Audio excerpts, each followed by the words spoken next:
Ako nga po pala si Christian J.M. Salazar, 24 years old. Nakatira sa Santa Rita, Pinamalayan, Oriental, Mindoro. Graduate nga pala ako sa Astoria Achi, Gali Utility Training Program.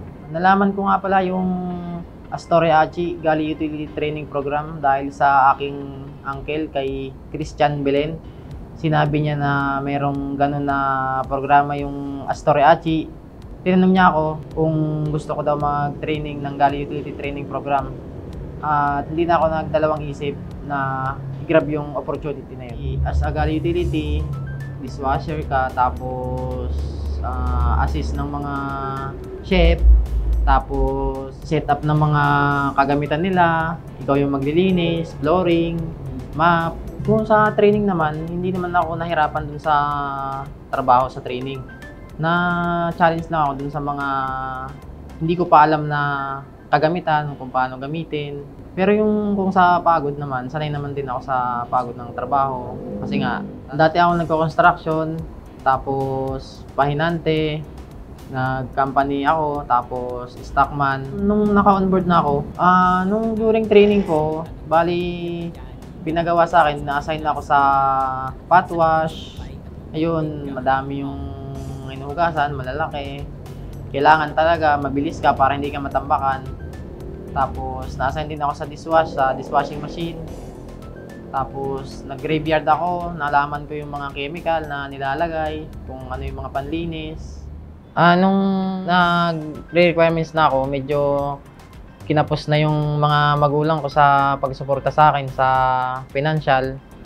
So buti nandyan si Kuya Christian Belen, tsaka yung nanay niya si Evelyn Belen. Sila yung nagsuporta sa akin at nagpatuloy sa kanilang bahay hanggang makaalis ako.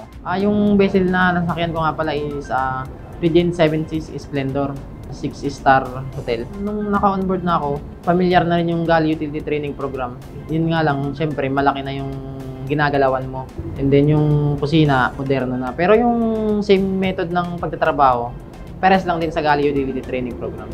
Si Sir Danny nga pala, maraming itinuro sa amin na diskarte sa trabaho, tapos kung paano makisama sa mga ibang lahi. Determinasyon lang talaga sa barko kasi walang day off, yung pasyensya, tapos disiplinado. Pinaka-memorable sa akin yung USA kasi nandun yung port ng Miami Heat, tapos yung Barcelona. Nung natapos ko yung kontrata ko, napakasaya kasi nakasurvive ako ng isang kontrata. Bali, yung balik ko nga pala, July 27, ngayong hindi pa masyadong malapit, nalulungkot na ako pero kailangan para sa kinabukasan.